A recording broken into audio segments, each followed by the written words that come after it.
L'observateur. Edo khodo drokoko nino. Khodrawe man zo atole. Ye menole onado we maji bo mino mo khale.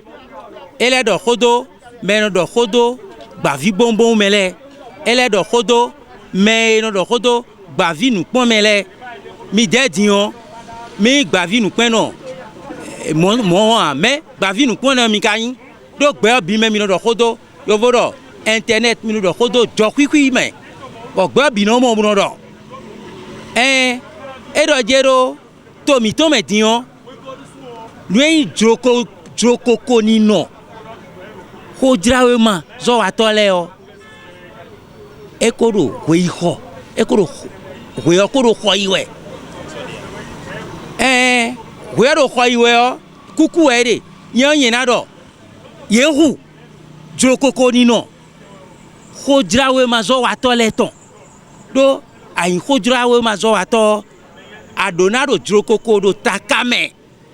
Amo dion amanyon khodo a ko yaya we journaliste do ko jawo ma zo do khode we do toro po do wenu kon ewe yeze bolevo do ewlisun eyon de mi ma ko je mi le si aboja bo mi ro a che pipa papa kereku personam lo to meni oni gbo gungun kan gungun kaka boy wa igbe bo mi ablo ple da ko ene o mi wa do ple o teme o ko jrawo male na no jro koko me nde jro me o enado e kai moton we ame enya izume o a se bana ko wi amo nu o ma yon a e ma do a bo e do tere mo bo da biyon a te pipa no si yin kon a do fi a te pipa de o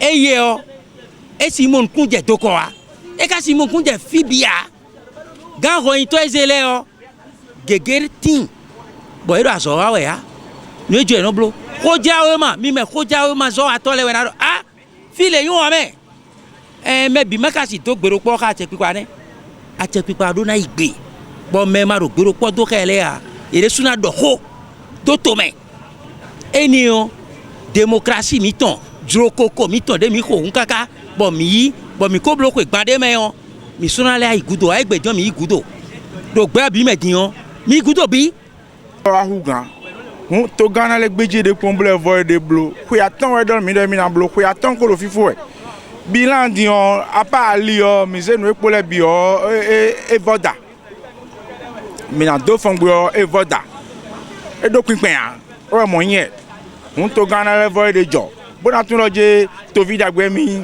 bo e na wa to zo bo e blo ko ya ton bo yi o mi na pa gbe ni